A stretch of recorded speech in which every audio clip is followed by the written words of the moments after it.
नमस्कार साथियों, स्वागत है आप सभी का हमारे त्रिकालवाणी ऑफिशियल चैनल पर। वीडियो को आगे बढ़ने से पहले अगर आपने अभी तक हमारे हमारे चैनल को सब्सक्राइब नहीं किया है तो आप हमारे चैनल को सब्सक्राइब करें, लाइक करें।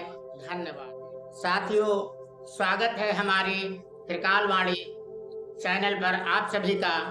आगे बढ़ने से पहले हम आपको स्वरोदय के विषय में थोड़ी सी जानकारी देते हैं, जिससे हमारे चैनल में आने वाला यह स्वर आप पहचान सकें। जैसा कि आप सभी जानते हैं कि हमारी दोनों नासिकाओं से स्वर की क्रिया चलती है।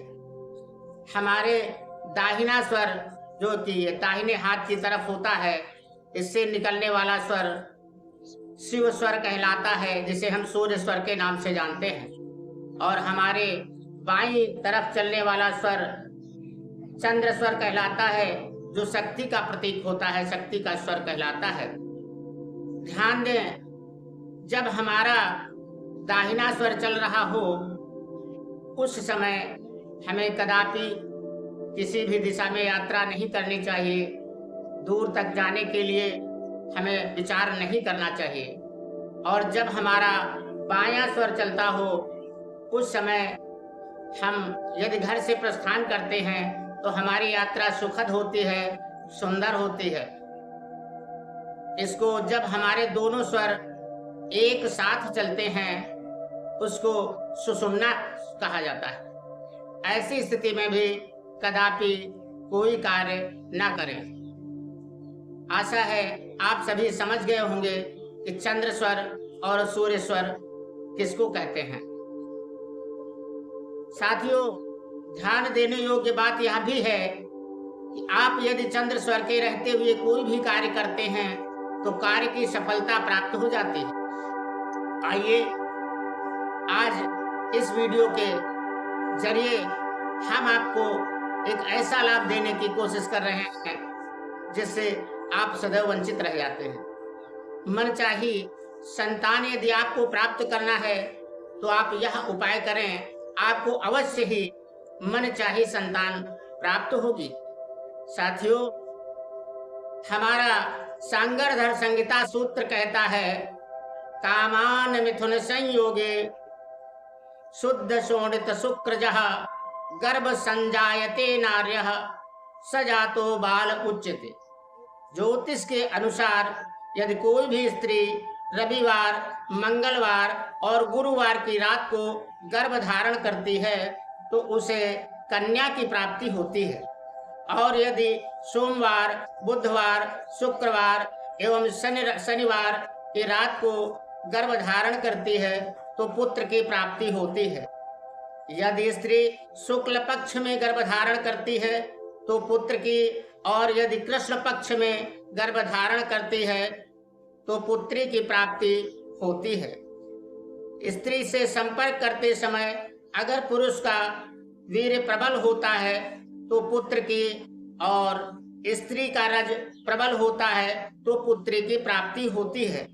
और यदि स्त्री की इच्छा अनुसार संबंध बनाया जाता है तो पुत्र की, और यदि पुरुष की इच्छा अनुसार संबंध बनाया जाता है तो पुत्री की प्राप्ति होती है। गर्भाधान के समय यदि पुरुष का सूर्य स्वर चल रहा हो तो पुत्र की प्राप्ति होती है। डॉक्टर फ्रैंकलिन महोदय इसी सिद्धांत को दूसरे रूप में लिखते हैं कि यदि गर्भाधान के समय पुरुष थका मांदा हो और स्त्री आराम का दिन गुजार चुकी हो तो पुत्र का जन्म होता है, क्योंकि मेहनत, श्रम साधना एवं थकान से शरीर में सूर्य गुण बढ़ जाता है। यह सुविज्ञ डॉक्टरों का बार बार अनुभूत सिद्धांत बताया जाता है। और गर्भाधान के समय पुरुष में सूर्य गुण का होना बहुत आवश्यक है, यह ज्योतिष का सिद्धांत कहता है।